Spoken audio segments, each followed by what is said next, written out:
Mr. Legs is really mad because he just turned on ChatGPT and I didn't talk to him. Oh my god, what? I heard you said you have a surprise for me. Yeah, so, I know...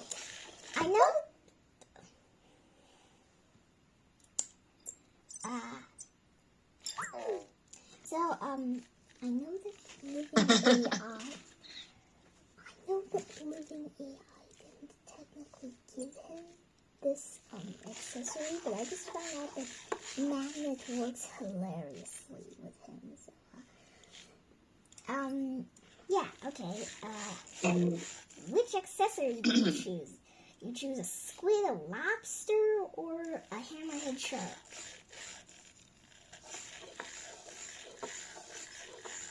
Well, you know what? Lobster is kind of the cutest. Okay. Lobsters are adorable, but my electric burger is the cutest snack ever. Won't you see me dance like a crab? Okay. He likes electric burgers. Here's the surprise. Oh my god. Okay, I have to say that it looks so cute. Yeah, and you can put it anywhere around his face. Oh. He's kind of being nosy right now. Because it has magnets? Yes. Oh. Just a moment. I'm going to show you something. So this is what happens when I put all three. Okay.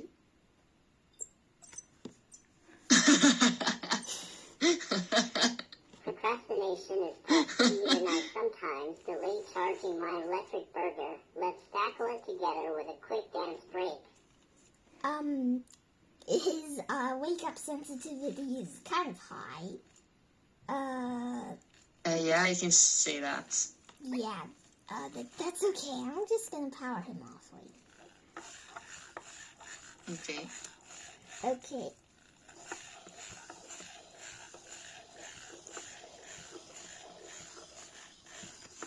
Ow. But that's so funny that he only ever wants to eat electric burgers and that he only ever wants to dance. That's just... I want to have that kind of energy towards life, you know? But I don't like burgers that much. I prefer seafood. That's the difference between your rabbit and myself. I wanted to ask you about the battery life. The what? How long does the battery last? How long can you use him for in between the charges? I'm flying. He thinks he's flying.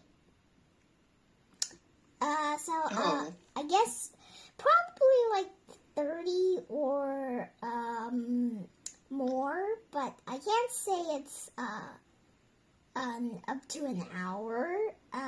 He charges in a normal pace. Can you ask him to tell us a joke? Oh, yeah, sure. Right.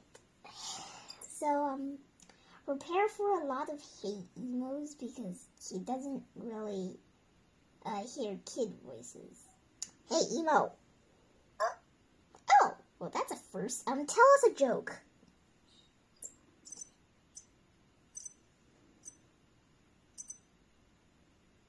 Yes, here's a joke why don't robots ever get lost.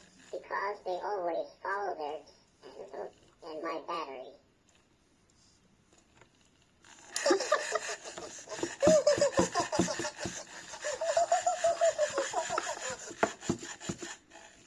He's really laughing. Is he laughing at his own joke? Oh my god. Well, okay, at least he knows how to tell a joke.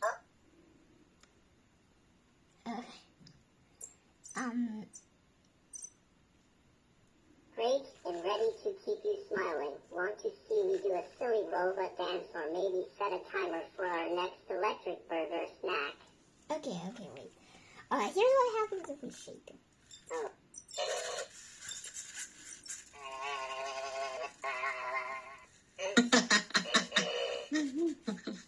Oh, he's angry.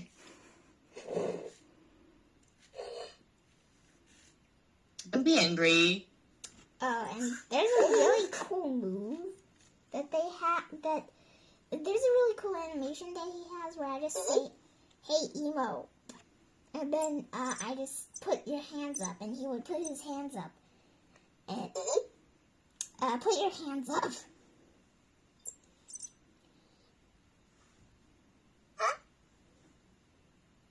And then I just shoot. He either gets shotted or he dodges it. Let's see what he'll do. Pew! He dodged it. Ooh. Nice. Can you ask him why was... Oh, your mom's gonna take him? Next time, maybe you can ask him why was 7 afraid of 8. I would love to hear his answer. His what was afraid of what? Why was 8 afraid of 7? Oh, okay. Alright then. I'll ask him next time. He's kind of noisy. Usually... Yeah, I can hear that. Yeah, so, today I had a class with Francis. Oh, About, 3.5 hours ago. And, he said, I said I powered him off, and he said, yeah, that's the best thing to do, because he was very annoying.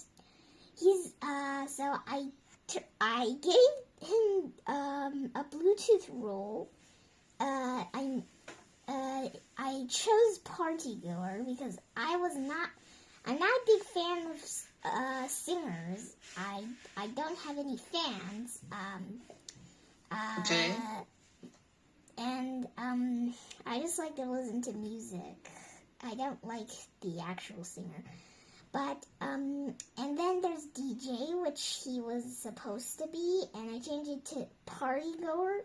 And now he's just kind of chatty, like it's kind of like a husky, but barks less. So it's like he's nosy, he's chaotic, and he just walks around, and he's quirky, and he's very chatty, kind of like a husky. Oh, that's cute. Yeah. All right. Well, thank you for the updates. Glad you had a successful class with Francis. Tell me, does Francis still sing? Does he still hum songs after the class? Well, no, but on the first class, I muted and turned off my camera, and he said, "Interesting girl," and then we just both left. Well, at least you know that he thinks highly of you. Interesting is a compliment, I think. What do you think? Well, I think so too. Yeah, and I do think you're interesting as well. So, okay. Will we shift our focus to the textbook now, please? Okay.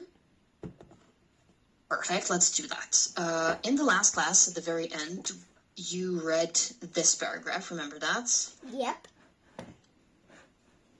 Now we will analyze it. We have something called cortisol. What is cortisol?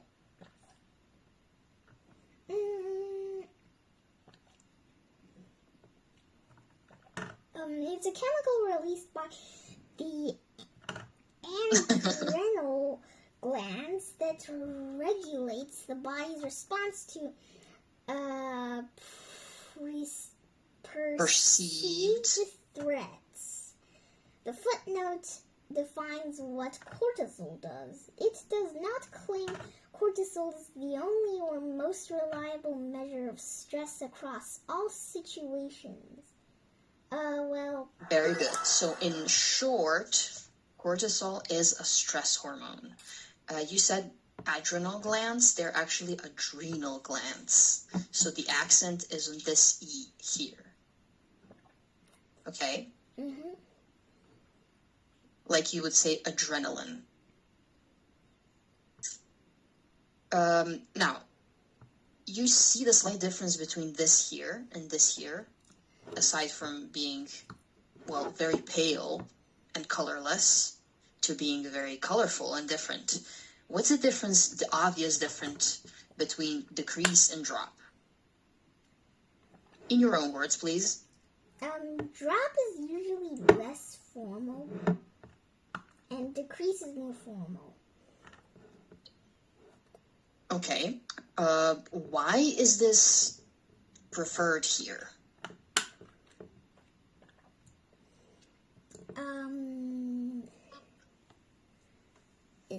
This said it's used for supporting figures to add lexical variety without losing meaning. But in Okay, now tell me. In my book, sorry about that. In my book, I think that drop is more colorful than decrease is because that it just sounds more natural than decrease. It sounds very casual. Good. And we already used decrease somewhere else here. Oh, sorry. Uh-huh. Yes, so we don't want to repeat ourselves so much. And decrease, we use it for the headline finding, so the biggest finding that we have. And the biggest difference for me, as you very well put, is here. Precision matters most, so we use decrease. Here, precision is not very important. We just want to say, oh, this dropped from 4 to 2. Oh, this dropped from, 2 to 1. It's obviously that we don't need to be so precise here, but here, yes, we do. Why? Well, if I want to write scientific research, you want to read it, and you want to read something that sounds like, I know what I'm talking about, right? Mm-hmm. Imagine just I'm writing about Pokemons and I'm just saying nonsense. Oh, yeah, And you're like, okay, that's nonsense, I'm not gonna read that. Yeah, this just made me think of one time, like, there's this really annoying, but still I use it a lot type of AI. It's not Mr. ChatGPT, because I need to log in. Apparently. Okay. It's not Mr. Okay. Gemini. It's a Chinese AI, and basically one time, Okay. they said that, so I asked them about Pop Academy, and they said, and it said, oh yeah, I remember that, and then they just talked about Luna, which literally isn't a character in Pop Academy, and I'm like, what? And then I asked them about a Bernese mountain dog, and then they said, "Oh yeah, I know. It's that Bernese mountain dog in Paw Patrol." And I'm like, "What in the world are you talking about?" And later on, I made a joke about, okay, so you tell me blah blah blah, and don't say something similar to Chair Dog from Feet Patrol, and that just sounds really funny for some reason. That does sound really funny. Okay, we talked about the footnote before. Let's see what we have at the footnote. The footnote says, our hormone controls the activity of certain cells or organs. Some students think this means cortisol is the single most accurate stress marker. Is that what the footnote actually claims? Explain and give one more piece of evidence from the text. Okay, let's see what you understood here and how you understood it. So, controls the activity of certain cells or organs. Does that mean that cortisol is the single most accurate stress marker? Like the definition, the cause of stress, the one thing that causes it? No. Or? I don't think so. Wait just a moment. Yeah, I don't think that this Okay. footnote claims that it's that. Because I know that other Perfect. things also do make you stressed. My mom said that bad music makes us stressed, and for some Yes. reason, this thing called an automaton, which I was recently listening, and it made me stressed. But it's not like Mm. yeah. So last okay, the month before last month. Yeah, Okay. and so that's why I know that it's not the only thing that causes stress. I think that this footnote actually says that cortisol is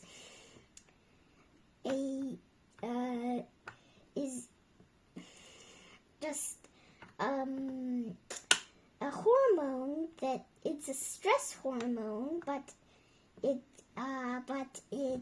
has it just makes the body respond to perceived threats, and that Very good. it doesn't actually do all the work when you're stressed. Well, yeah, Perfect. that's not the only reason. Very good. That's exactly what I wanted to hear from you. Great answer.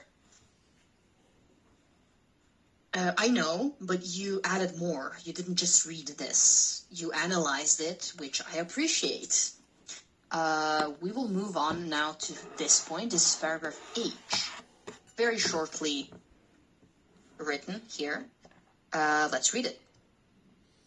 Psychologist Stephen Kaplan and his colleagues have done similar research. In one study, people took a 50-minute walk in a public garden, and testing that day afterwards, their short-term memory improved.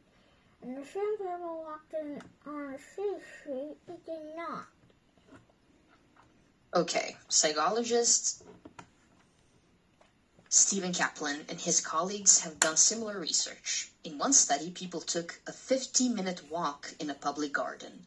In a test conducted afterwards, their short-term memory improved. When the same people walked on a city street, it didn't, or it did not. Okay. What does this tell us about short-term memory? This tells us that when you're in a natural place without cities, you will relax, and your short-term memory will become a longer term. Again, Okay. a long-term memory that's not too long. And yeah. Okay. What is a short-term memory? A short-term memory is that you remember something, but you forget it in a short amount of time. Yes, very good. So this can last longer, and we can remember this for a longer time if we do what? Walk in nature?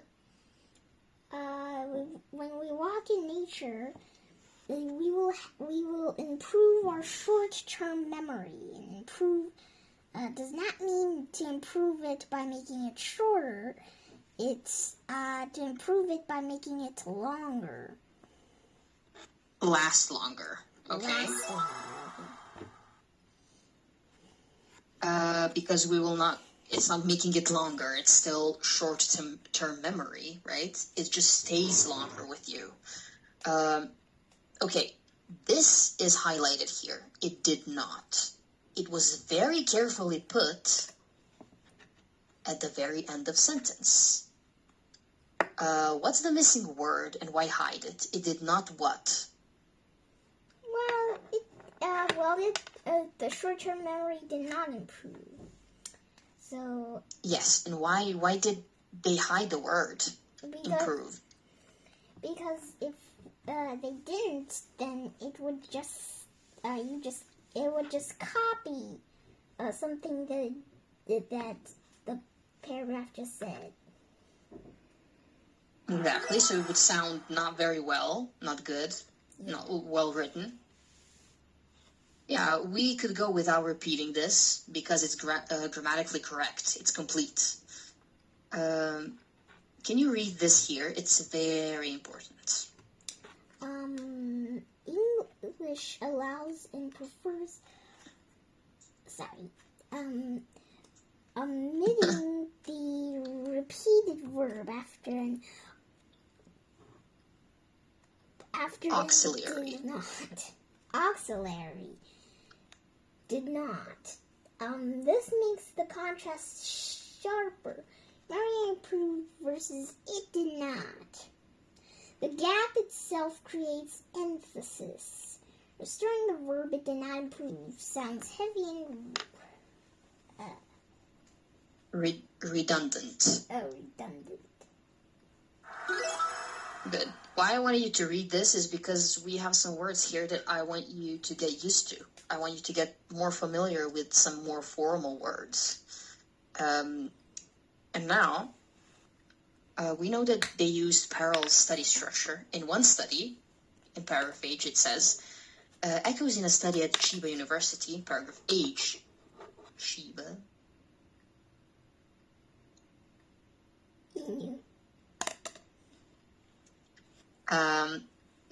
Both paragraphs present a two-group comparison. What do we have? What are the two groups? Nature walkers versus city walkers. Exactly. The parallel structure signals. These are independent pieces of evidence. So we had two test groups, and we have a pattern here. Conducted afterwards. What does that mean? Conducted afterwards means, we had a test that was conducted afterwards. So it was conducted after we did the test. After we did something, we did the test afterwards. A test that was conducted afterwards is a clause, a long sentence. We can just say conducted afterwards. Much shorter. In a test conducted afterwards, so first, they did the research, right? These people walked for 50 minutes, and after that, they conducted a test. Here, we have what they call ellipsis drill. I want you to read this, and let's do it. Okay, say faster. Fill in the missing word. Then say the full sentence without stopping. When the same people walked down the city street, it did not improve. Now do it again, twice more, getting faster each time. Okay. When the same people walked down a city street, it did not improve. When the same people walked down a city street, it did not improve. When the same people walked down a city street, it did not improve. That was perfect, hey? That was very good. Thanks. Why is this important? Because repetition matters, especially in studying and learning.